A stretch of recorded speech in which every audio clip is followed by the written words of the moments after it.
अस्सलामु अलैकुम वरहमतुल्लाहि वबरकातुह। आज हम तरफ़ुल लिसान से अदा होने वाले इन 3 हरूफ तो, दाल और ता के बारे में पढ़ेंगे। इन तीनों हरूफ का मखरज तो एक ही है, मगर कुछ सिफ़ात मुख्तलिफ हैं, जिसकी वजह से हमें उनकी आवाज़ें मुख्तलिफ सुनाई देती हैं। तो चलिए देखते हैं कि इनका मखरज क्या है।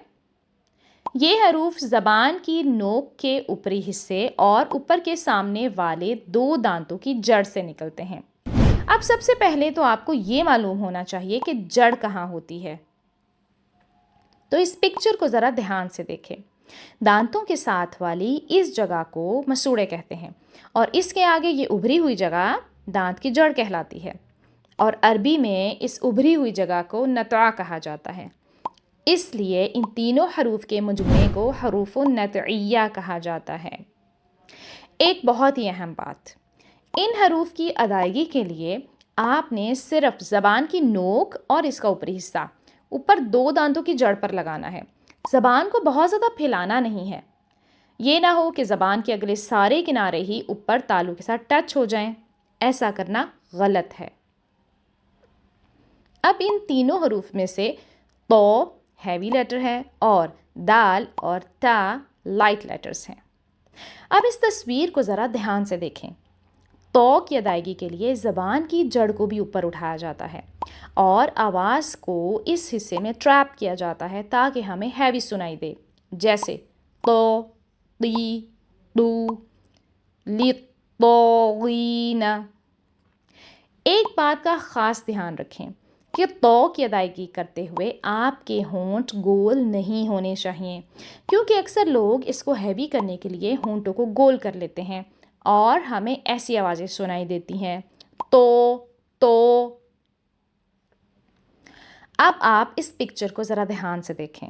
यहाँ ज़बान के पिछले हिस्से को अपनी नेचुरल पोजीशन में रखा जाता है और आगे से होंठों को बिल्कुल सीधा रखा जाता है ताकि दाल और ता की आवाज़ें हमें लाइट सुनाई दें, जैसे ता, ती, तू, आयातिन।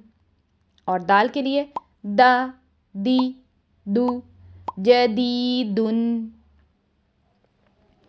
अब हम ज़रा इन तीनों लेटर्स को कंपेयर करते हैं कि जब इनका मखरज एक है तो हमें इनकी आवाज़ें मुख्तलिफ कैसे सुनाई देती हैं।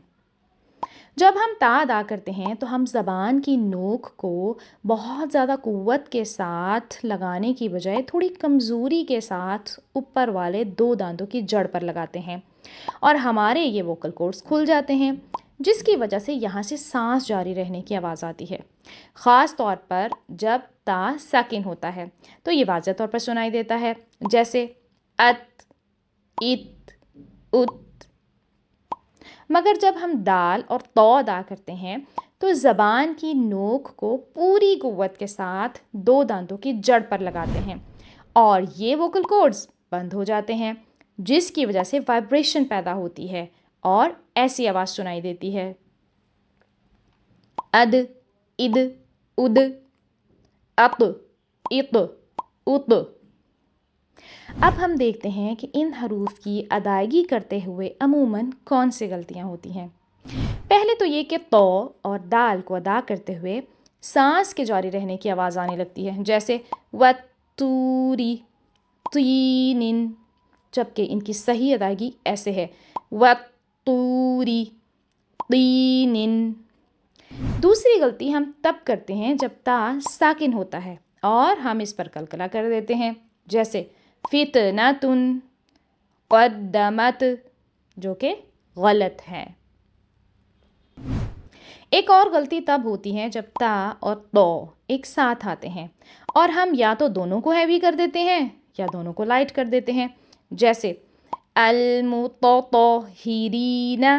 अब हमने ता को भी हैवी कर दिया, हालांकि इसकी सही अदायगी क्या है, अल-मुतत्तहिरीना। एक और गलती तब होती है जब तो की अदायगी के लिए हम ज़बान को अंदर से ट्विस्ट कर लेते हैं और हमें ऐसी आवाज़ सुनाई देती है, तो या आतो, ईतो, ओतो। तो इन तीनों हरूफ को साकिन करके इनकी अच्छे से प्रैक्टिस करें। जज़ाकमुल्लाहु खैरन कसीरा।